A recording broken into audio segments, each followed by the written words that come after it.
Hello प्यारे बच्चों, कैसे हो आप लोग। मैं कपिल चौधरी आप सभी का स्वागत करता हूं अपने यूट्यूब चैनल इंस्पायरल स्टडी में।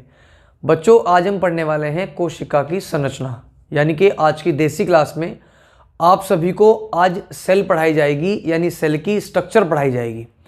बच्चों, आप सभी को पता है कि सेल के अंदर जो मेन 4 चीज़ें होती हैं, है ना। सबसे पहली उसकी आउटर कवरिंग यानी कि सेल मेम्ब्रेन यानी कि कोशिका झिल्ली। उसके सेंटर पार्ट में आपका न्यूक्लियस जो पूरी सेल को कंट्रोल करता है, और न्यूक्लियस और सेल मेम्ब्रेन दोनों के बीच में जो पोर्शन होता है जिसको साइटोप्लाज्म कहते हैं। सेल मेम्ब्रेन के बाहर सेल वॉल पाई जाती है। तो आज हम इन्हीं 4 चीज़ों के बारे में पढ़ेंगे। तो भाई साहब, अपनी कॉपी पेन उठा लो और बस पढ़ना शुरू करो। जो मेन चीज़ें आपको बताता हूँ आप लोग उसको नोट डाउन करते चलें साथ साथ। अगर आपको पीडीएफ की ज़रूरत होगी तो आप मुझे बता दें, आप लोगों को पीडीएफ भी मिल जाएगी, क्योंकि नोट्स पूरे प्रिपेयर्ड हैं इस चैप्टर के। ठीक है जी। तो बच्चों, आज सबसे पहले हम जान लेते हैं सेल मेम्ब्रेन, न्यूक्लियस, साइटोप्लाज्म और सेल वॉल के बारे में। अब इन सभी के बारे में पढ़ने से पहले हमें यहाँ आना पड़ेगा। यहाँ आपको एक छोटा सा डायग्राम दिख रहा होगा, है ना, जो मैंने बनाया हुआ है ब्लैक मार्कर से। ठीक है। अब देखो बच्चों, ये आप लोगों को एक कह सकते हैं कि एज्यूम करने के लिए आपको स्ट्रक्चर दिखाई जा रही है। ठीक है। अभी आप इसको मानो कि एक सेल है, ये पूरी एक सेल है। ठीक है जी, कोशिका है। अब कोशिका शरीर की सबसे छोटी इकाई है, क्रियात्मक इकाई है, रचनात्मक इकाई है, यानी कह सकते हैं कि फंक्शनल यूनिट है, फंडामेंटल यूनिट है ना, और आपकी स्ट्रक्चरल यूनिट है। क्लियर बच्चों। अब देखो, ये सेल है। इस सेल के अंदर आपको क्या चीज़ें दिख रही हैं। देखो, जो इसकी आउटर कवरिंग मैंने बनाई हुई है, ठीक है, ये तो है आपकी कोशिका झिल्ली। समझ गए। यानी एक सेल को बाउंड करने वाली जो मेम्ब्रेन है उसको सेल मेम्ब्रेन यानी कि प्लाज्मा झिल्ली कहते हैं। अब भाई साहब, थोड़ा सा अपने घर के मामले में आ जाओ। आप लोगों का घर है, ठीक है, उस घर को आप लोगों ने बाउंड कर रखा है, बाउंड्री करवा रखी है, गेट लगवा रखा है। ठीक है। तो क्यों लगवाया है ना भाई। गेट कोई 2-4 रुपए का तो आता नहीं, है ना। अब आप मान के चलो कि 15-20 हज़ार रुपये से कम क्या गेट लगेगा, कोई ठीक ठाक सा, है ना। अपने घर की चारों तरफ की बाउंड्री करवा के रखेंगे। क्यों रखेंगे? हमारे दिमाग में खाज है ना। क्यों रखते हैं? क्योंकि हमें अपने घर को प्रोटेक्ट करना है। ठीक है। हमें अपने घर की रक्षा करनी है। कोई बाहर से चोर, डकैत, घुसपैठिया कोई आकर के हमारे घर में ना बैठ जाए और हमारा नुकसान ना करते।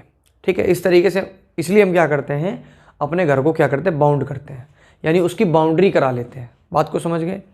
अब देखो भाई, ऐसे ही इस सेल की भी बाउंड्री हो रखी है, और इस बाउंड्री को हम कहते हैं कोशिका झिल्ली। ठीक है जी, हम क्या कहते हैं, कोशिका झिल्ली। अब कोशिका झिल्ली को ले लेते हैं। देखो, कोशिका झिल्ली का दूसरा नाम है प्लाज्मा मेम्ब्रेन यानी कि प्लाज्मा झिल्ली। ठीक है, प्लाज्मा मेम्ब्रेन यानी प्लाज्मा झिल्ली। ठीक है जी। इस प्लाज्मा मेम्ब्रेन का काम जो होता है वो तो मैं आपको बाद में बताऊंगा, लेकिन पहले आप इसका थोड़ा सा इसके बारे में जान लें। बच्चों, ये सेमी परमिएबल होती है। ठीक है, सेमी परमिएबल होती है। सेमी परमिएबल का मतलब है अर्ध पारगम्य।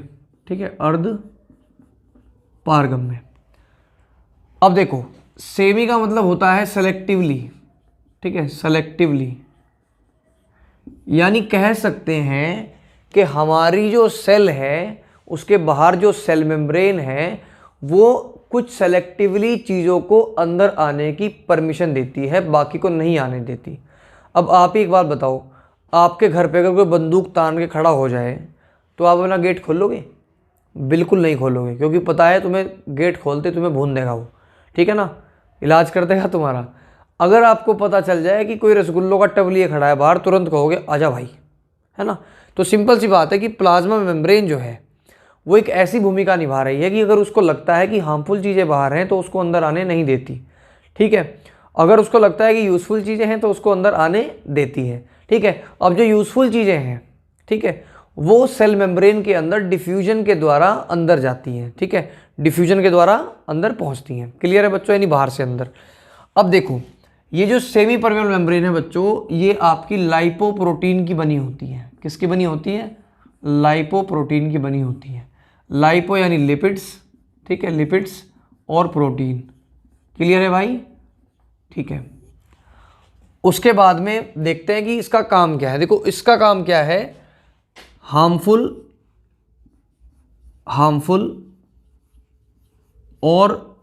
और हिंदी में लिखना था, और यूजफुल चीज़ों को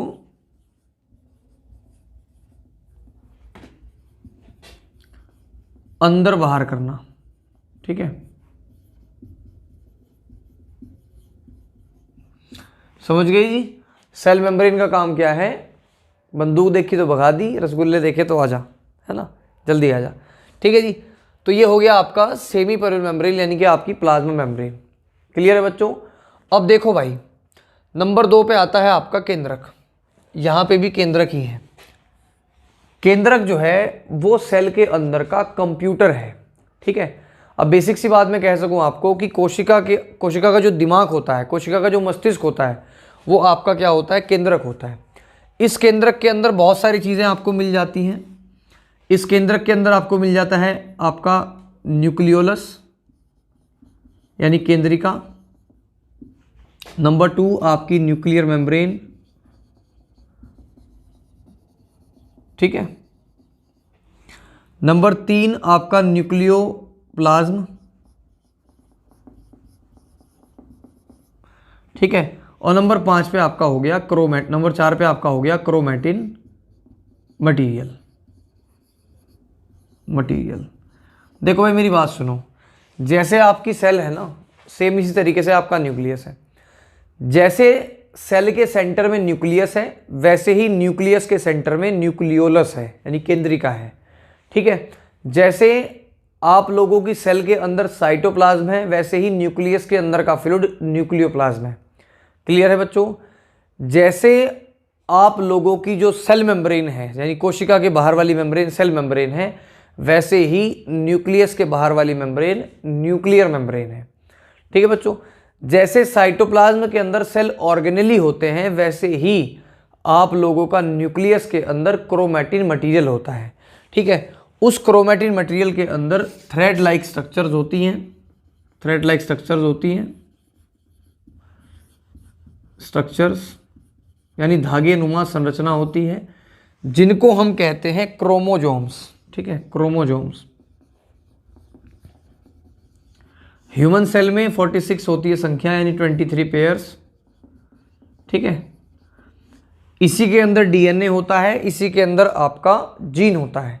ये आपको अगली वीडियो में बताऊंगा मैं। ठीक है, फिलहाल आप ये समझ लो कि केंद्रक जो है वो एक सेंटर पार्ट होता है, इसका मस्तिष्क होता है, और सारी चीज़ों को कंट्रोल करने का काम कौन कर रहा है? आपका न्यूक्लियस कर रहा है।